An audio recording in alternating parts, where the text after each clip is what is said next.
Wherever you find people who are able to be exploited, you will find exploiters.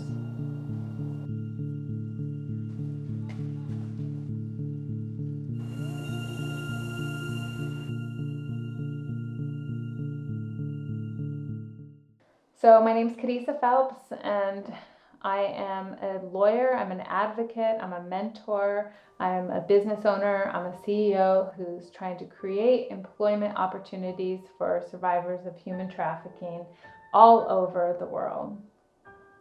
My name is Sally Cook, and I'm the co-founder of Hope Refuge, an anti-trafficking organisation here in Santa Barbara. My name is Dr. Judy Sullivan Osterhage, and I have a focus in early trauma and social justice. And at Santa Barbara City College, I work in the Foster and Kinship Care Education Program, which is education for foster parents. The sexual exploitation and trafficking of minors is the fastest growing criminal industry here in the United States of America. There is a demand and there is a supply. And there is a reason right now that the average age of entry is 12 years old, because that is what the demand is. So the demand is getting younger and younger. Girls are being exploited through pornography, obviously through acts of prostitution, commercial sex acts, stripping, massage parlors, even arranged marriages can be sexual exploitation. It's a moneymaker. Like with drugs, you can sell the drugs and they're gone. You have to get more drugs. With that girl, you can sell her 20 times a night. So that's why the demand is so huge, because it's high profit and it's low risk. Any child can be recruited. It generally happens through three possible ways.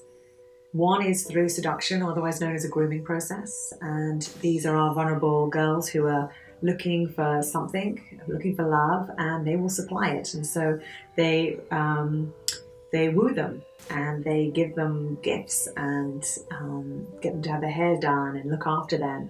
And so they will groom them and have a process of grooming before they will ask them to do a commercial sex act. They target girls that they're kind of a little outside of the herd, that don't really fit into the crowd.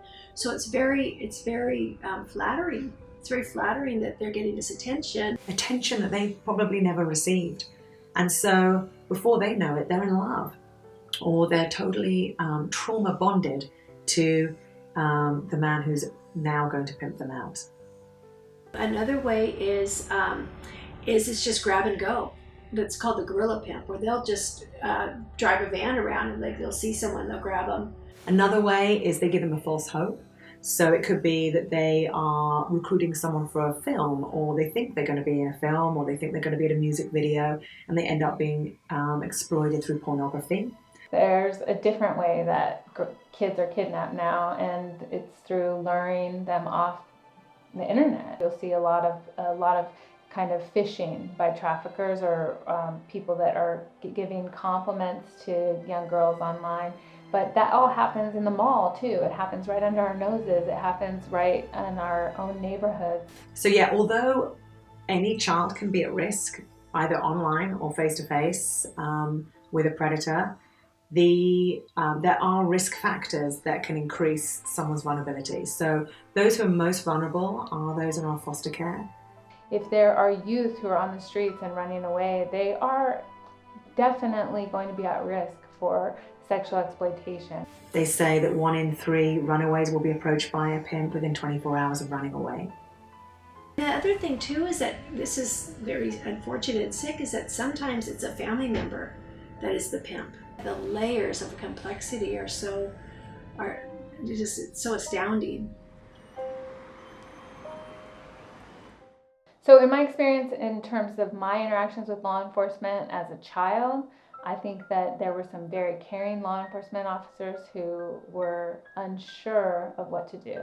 The police are working hard to inform all officers of this issue. It's a mindset that's being changed, because when a prostitute is being found, generally she's treated as a criminal, where when the moment they identify someone as a minor, so they're under 18, there is no need for proof of force or fraud or any coercion. they are a victim. Law enforcement is just one set of first responders, but when they're able to connect a young victim or any victim or survivor to the needed resources, I think they're doing their job and they're doing the best job that they can be doing. Then law enforcement could focus on what they need to focus on, which is the criminals. I think some of the common misconceptions are that this is not happening here in our cities and towns here in the United States of America. And they definitely don't think it's in Santa Barbara. Even as a survivor, I thought, like many people do, that this happened in other places. I never imagined that we had this kind of issue, even though I had lived through it. It's so easy to want to believe that it doesn't happen, but feeling and acting as if it doesn't exist once you know that it does is then, I think, the biggest error that we can make. How can the public help? I think what matters is that people get really informed about what's happening and become aware.